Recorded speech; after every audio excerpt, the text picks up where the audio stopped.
jour, je suis allée avec des enfants en camp de vacances et j'ai emmené les adolescentes au musée de la Grande Chartreuse. Et là, je suis sortie du musée en me disant « Si j'étais un homme, c'est là que je rentrerais ».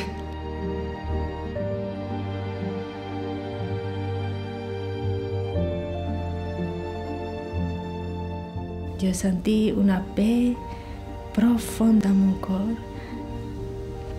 une paix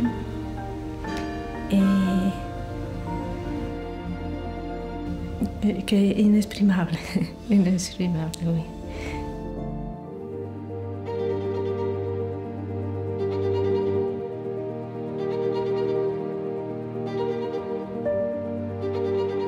Il est le seul amour de ma vie.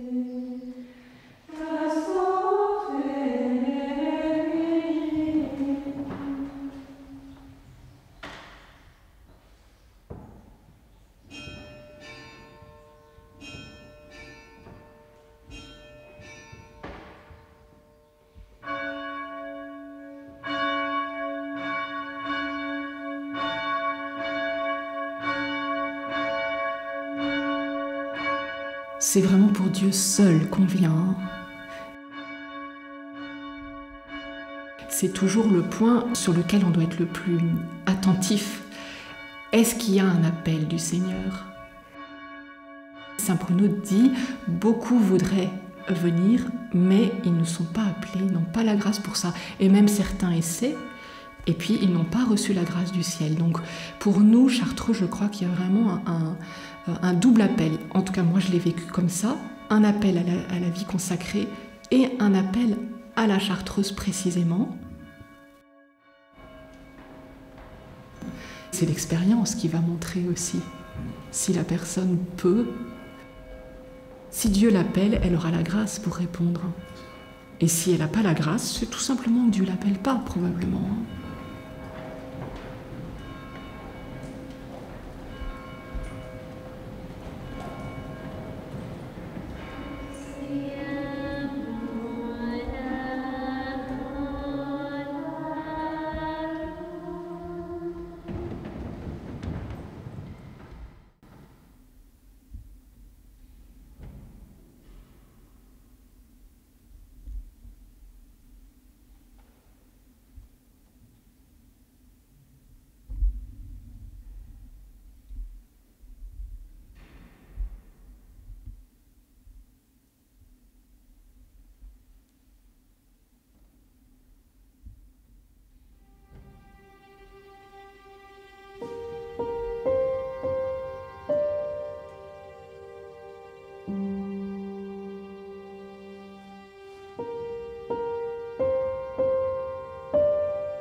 Là aussi, je crois qu'on a à apprendre à ne pas faire attention au bruit. Il y a un bruit comme ça de surface qui nous gêne, Eh ben, apprendre à ne plus l'écouter pour descendre dedans. Et là, écouter le Seigneur au-dedans sans faire attention à ce qui se passe à la surface de nos émotions, de nos pensées, etc.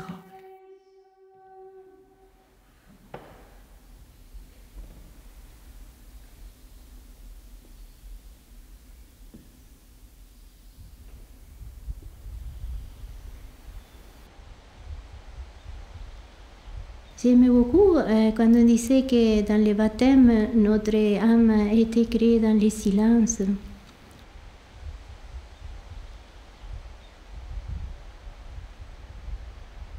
Et après, ce sont venus les bruits extérieurs qui ont étouffé Cette pureté aussi, on peut dire après, avec notre histoire de péché aussi, qui ont étouffé cet silence intérieur.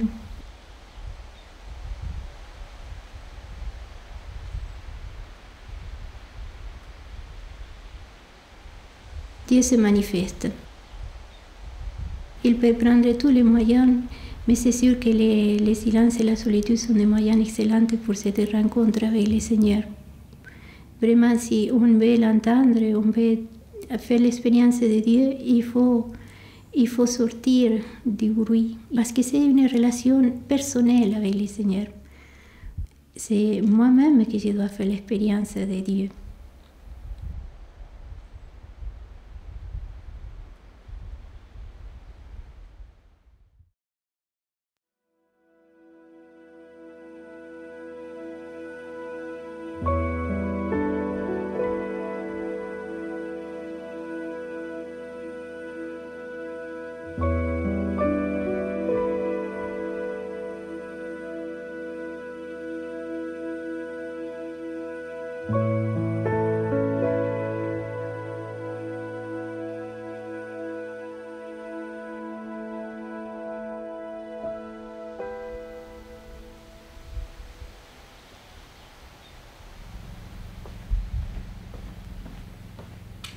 C'est important d'être caché, d'être enfoui, ça fait partie de l'appel et de notre vie. Et puis, en plus, c'est difficile de parler.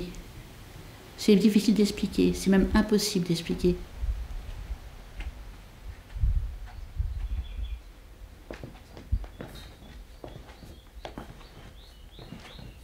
Le monde, on l'a au-dedans de nous. Pas par la connaissance qu'on peut avoir des événements du monde, mais par la lutte intérieure avec l'esprit du monde qui est au-dedans de nous, c'est-à-dire ce besoin de paraître, ce besoin d'efficacité, ce besoin de faire, ce besoin de reconnaissance, ce désir de tout de suite, etc. Et donc là, il y a une guerre intérieure qui nous met en communion avec tous ceux qui connaissent la guerre dans le monde, quelle que soit la forme de guerre que ça peut être. Donc il y a une compassion vis-à-vis de nos frères qui est viscérale au sens le plus intérieur possible.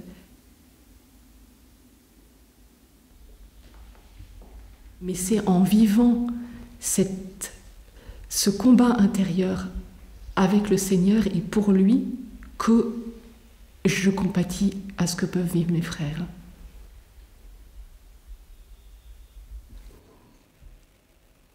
Mais c'est un mystère de foi là aussi.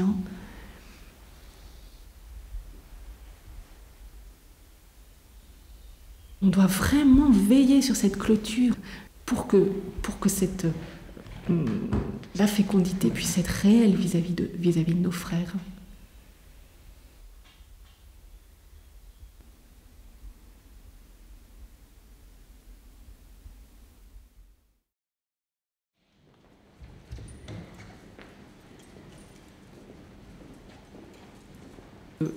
La vie du désert et la vie commune nous décapent. On n'y a plus rien pour nous cacher. Comme dit une de mes sœurs, j'aime beaucoup cette expression parce que je trouve qu'elle est très juste, elle dit « on est jeté devant Dieu ». C'est-à-dire qu'on ne peut pas échapper à soi-même et on ne peut pas échapper à Dieu. Donc il y a un abîme entre nous et il faut l'accepter.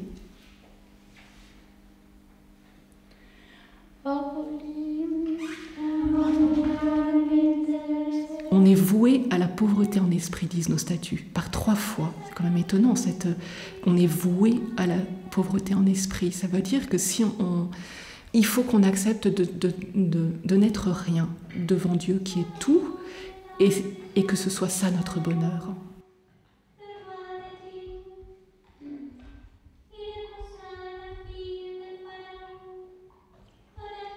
La chose essentielle pour notre vie, c'est de garder les yeux sur le but qui est l'union à Dieu seul.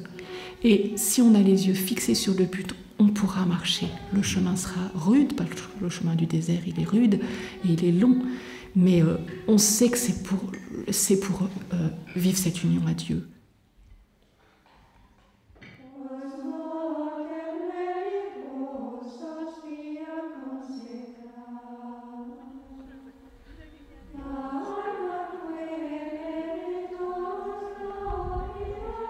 On pourrait dire beaucoup de choses, beaucoup de livres, beaucoup de théologie, mais ce qui pour nous est important, c'est de les vivre, plutôt que les savoir, c'est de les participer.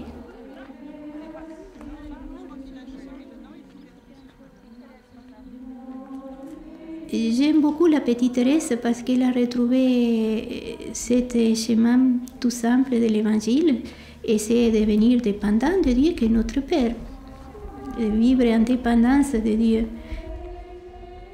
Est-ce que nous l'écoutons, ce qu'il nous dit? C'est Dieu qui s'est fait homme, chair, pour nous parler. Il n'y a rien d'autre plus grand que ça. Il n'y a rien d'autre à faire que l'écouter Dieu.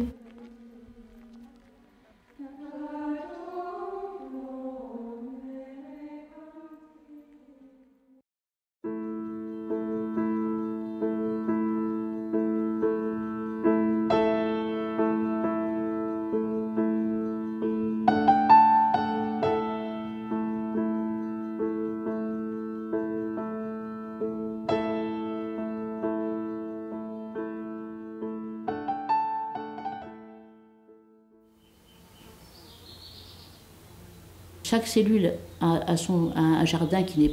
Bon, il faut marcher un petit peu pour y aller, mais il y a un jardin. Et on apprend beaucoup avec le jardinage, beaucoup de choses. C'est un grand enseignement de vie spirituelle.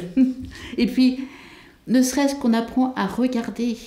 Il se passe des choses extraordinaires dans un jardin. C'est merveilleux tout ce qui se passe dans un jardin. Quand je suis arrivée, il y avait des vaches.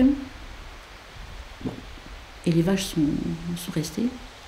Je n'ai pas eu de motif absolu de les supprimer parce qu'elles donnent du bon lait, on fait du fromage, Alors évidemment, c'est du travail.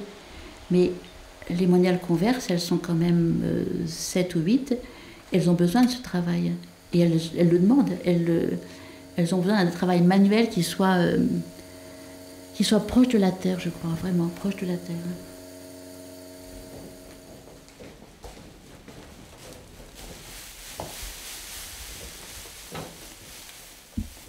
Je voulais être vraiment chrétienne, vivre ma vie chrétienne. Mais je ne savais pas du tout où. Je pensais que c'était même... Enfin, mariée. Moi, je me serais bien mariée, avoir des enfants. Normal, quoi.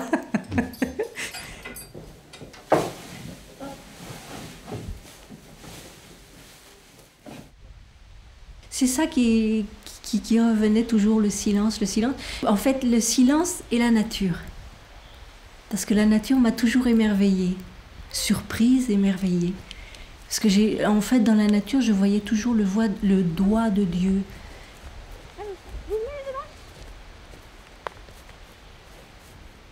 J'ai déjà commencé par faire une retraite.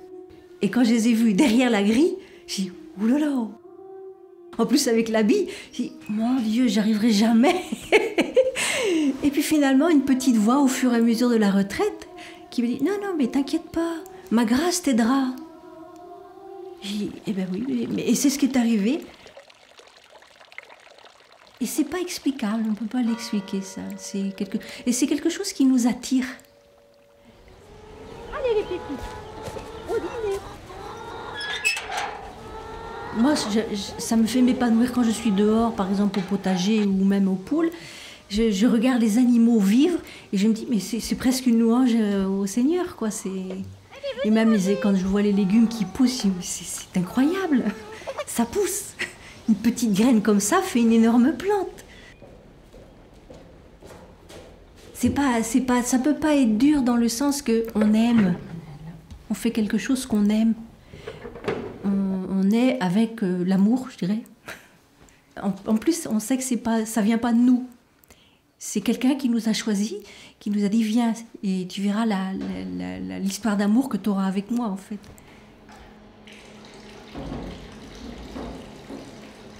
Il n'y a que lui à servir. Et à travers les sœurs, c'est lui qu'on sert en fait. C'est Dieu qui doit être le départ, le milieu et la fin de l'action, même de nos journées, quoi.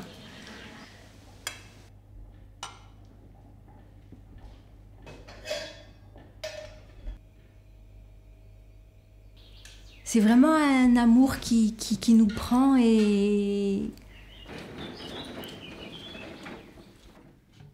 tout doucement. Douceur, patience, mais qui est toujours là.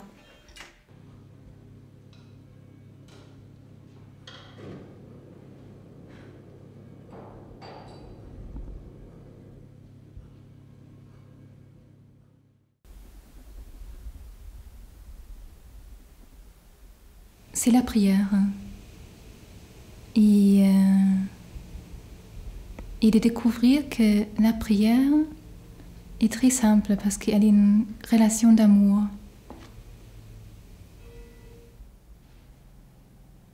De découvrir que Dieu lui-même est amour. Jusqu'à ce qu'on se trouve tout d'un coup devant lui-même. Et on y rentre pour ne plus jamais sortir.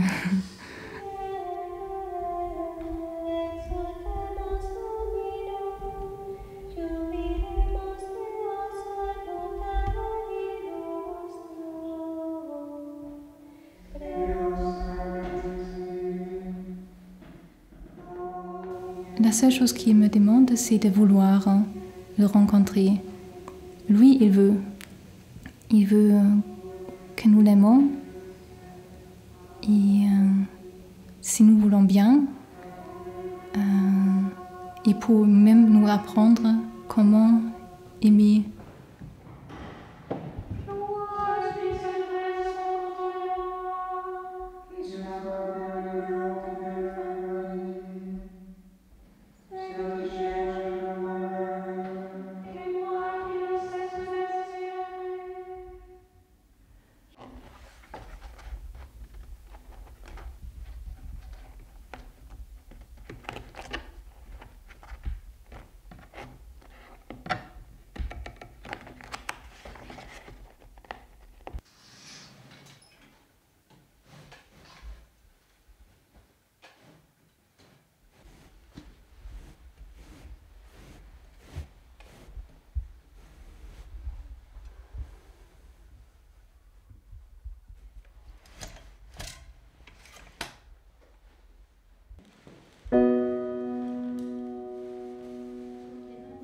Nous ne sommes pas des électrons libres qui vivons les uns à côté des autres.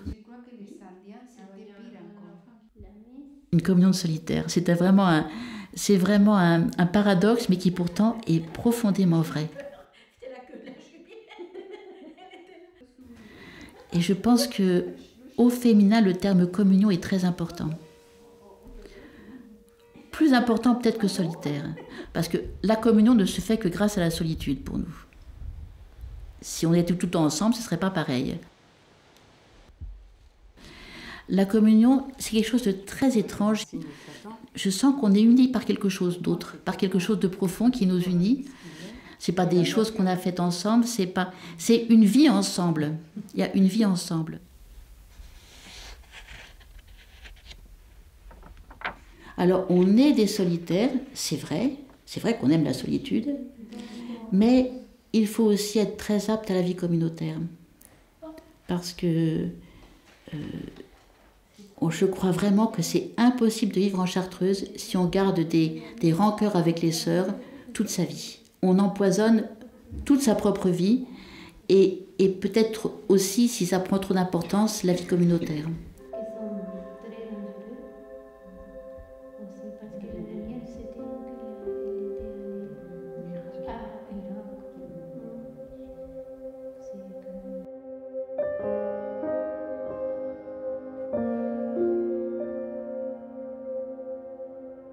Il y a la Sainte Vierge ici dans les rochers qui pour nous est importante parce qu'elle Elle protège la vallée, elle protège le monastère. Elle est là comme une mère.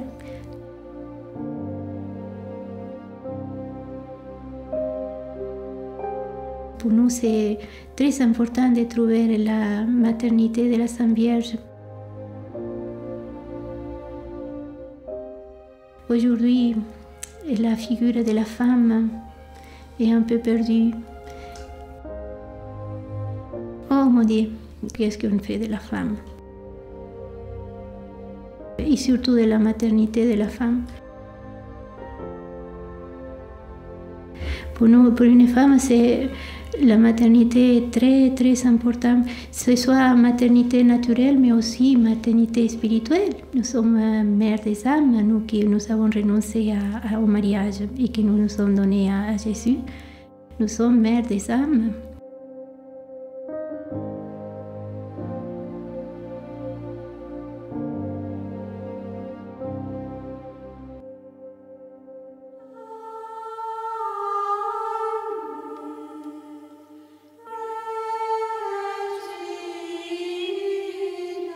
Nous, on est comme la petite lampe du tabernacle qui dit « Dieu est là ». Et c'est tout.